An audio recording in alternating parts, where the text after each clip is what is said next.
Здравейте! Това видео е за ажурна плетка с шахматно разположени лицеви и опакови квадрати. Дискретно разделени с дупчици. Подобна шахматна плетка, но с поеда квадрати, е използвана в този модел на Шанел от 21 година. Схемата на тази плетка е от 6 бримки и 4 реда, които се повтарят с отместване 3 бримки. Започваме от лицевата страна. Първи ред от лицевата страна. Сваляме крайната бримка. Следват 3 бримки, които до сега сме плели лицево. Сега ще плетем опаково, но първо правим наметка и свивка от 3 бримки правим една, след което наметка.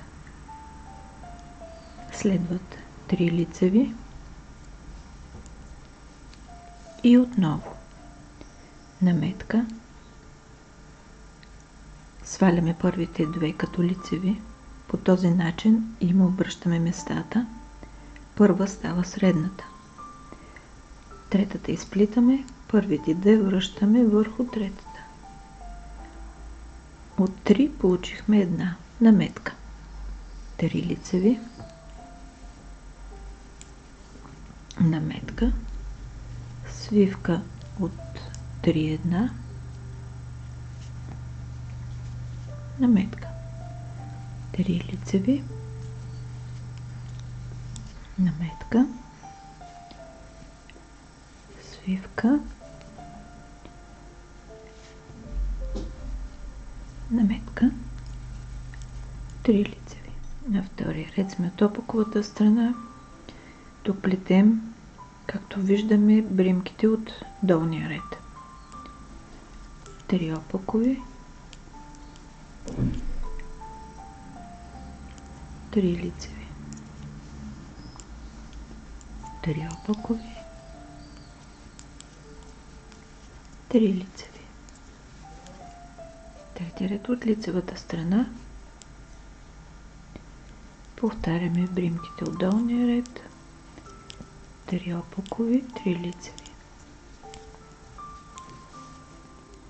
Четвърти ред от опаковата страна. 3 опакови, 3 лицеви.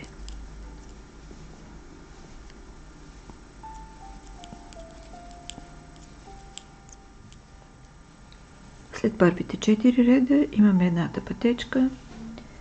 Сега на втората пътечка обръщаме бримките, където е било опаково, става лицево. 3 лицеви. Където е било лицево, ще стане опаково, но първо правим свивка. Наметка. Сваляме 2 като лицеви, сплитаме третата и 2 ги прехвърляме върху нея. Наметка. 3 лицеви,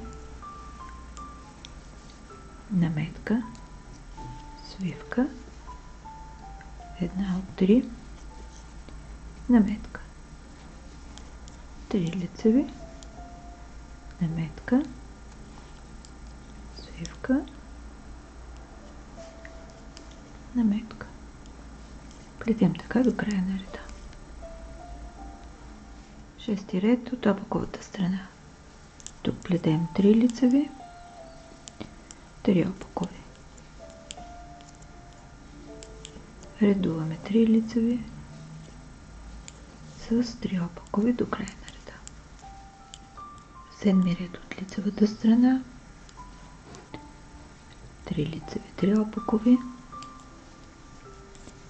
До края на реда редуваме 3 лицеви и 3 опакови.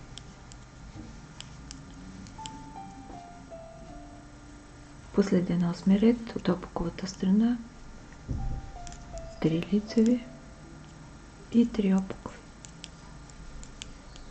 До края на реда 3 лицеви, 3 опакови.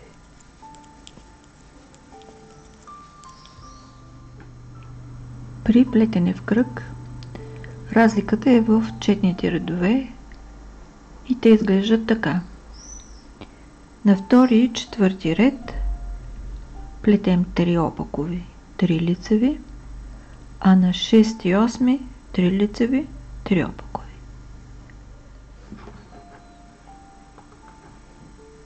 Представих ви една красива шахматна плетка, често използвана в последните години от световните дизайнери. Подходяща е и за летни, за зимни дрехи и аксесуари. Горещо ви я препоръчвам. Благодаря ви, че бяхме заедно. Ако харесвате това видео, натиснете бутон лайк. Абонирайте се за канала и за известията, за да гледате всички мои видеа. Пожелавам ви вдъхновение, плетете с любов и бъдете щастливи. До скоро!